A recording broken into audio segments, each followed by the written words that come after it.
I remember the day I became a skin picker. More specifically, the first time I picked at a scab. It was during our national anthem. With nothing to do, I started to inspect my arms. At first, I just picked at a dried up mosquito bite. But then, I moved on to my face and my chest. I looked for any blisters, scabs, or ingrown hairs to pick. Those were my favorite to pull off. It was so satisfying that I couldn't help but pick and pick. It made me feel so calm that before I knew it, I did it every day. It wasn't something that I did sometimes. I had to do it every day. My hands would twitch, and the need to pop was all I could think about. I would hide away whenever I got a chance, search for a stray bump that may pop, hunting my skin like a lioness searching for prey. My urges got really bad when I started my 3rd year of school. I didn't have many friends, and I was feeling so stressed all the time. Each pop was the only thing that could bring me relief, a moment of clarity. Sometimes, even as I'd pick, I tried to tell myself I needed to stop, that I was a monster. But I never stopped. I couldn't. Before I knew it, I was covered in deep scabs all over my body and face, looking like I had been mauled by an animal. At school, I was constantly asked by my classmates what was wrong with my skin. Some kids even picked on me, saying that I was contagious. I felt so ashamed of my body that I started to wear oversized shirts, pants, because I didn't want anyone to see my skin. I even avoided playing sports or putting my hand up at school. I had no one to turn to. I tried to remind myself many times that I couldn't keep picking, that I was just hurting myself. My parents made it worse because they didn't understand either. They would yell at me, saying how I was ruining my skin. I tried many times to stop my urges. I wrote letters to remind myself to stop. I even made a schedule to record which days I resisted picking, and my parents would give me money as a way to try to stop me as well. But nothing helped. The urges would be so strong that I would even do it in my sleep, waking up horrified by the bleeding blotches covering my body.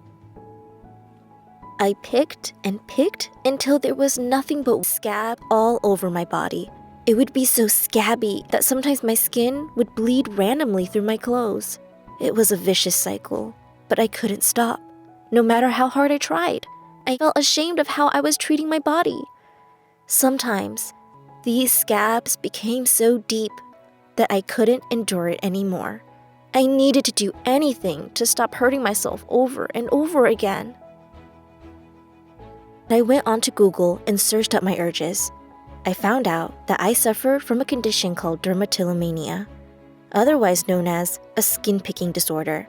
Dermatillomania is a psychiatric disorder and is one of the main subsets of an OCD. Symptoms are normally triggered when feeling stressed, and when you peel, pop, or rip a scab or hair, it causes a feeling of relief. But the relief doesn't last long, and you feel like you have to do it again. The main treatment for this disorder is with counseling and self-management. After reading online, I know now that I am not alone. According to the International OCD Foundation, dermatillomania affects around 1 in 20 people, with a high percentage being female and teens. We try to hide it by covering up with clothes or using cosmetics as a way to deal with the shame of our urges. But this disorder can have a bad impact on our mental health, as many people feel an immense sense of sadness and shamefulness after picking. Some people spend many hours trying to cover up their bodies with makeup, wearing long stockings, or wearing high-knee boots. Now knowing that I was no longer alone in my urges, that my issues were real, I was able to find a support group on Facebook.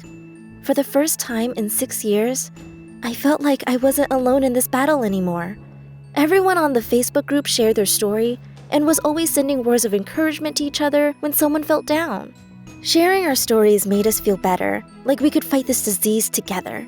I focused on doing other things to take my mind off picking, like knitting, meditating, or manicuring, as suggested by my doctor. She also encouraged me to wear clothes that showed more skin. Coming to terms with my disorder has been complicated, and there are some good days and bad. But I know that I am more than just my appearance and the scabs on my body. I am a daughter, a sister, and a friend. While dermatillomania will be a part of me for a while, I have learned to accept that this is my thing for now. And while I'm still not 100% able to stop myself from my urges, I'm getting better. I still have scars, but it's a part of me, and I have learned to love them because it has made me strong. Right now, I can say that I am slowly but surely getting better and will one day beat this compulsion.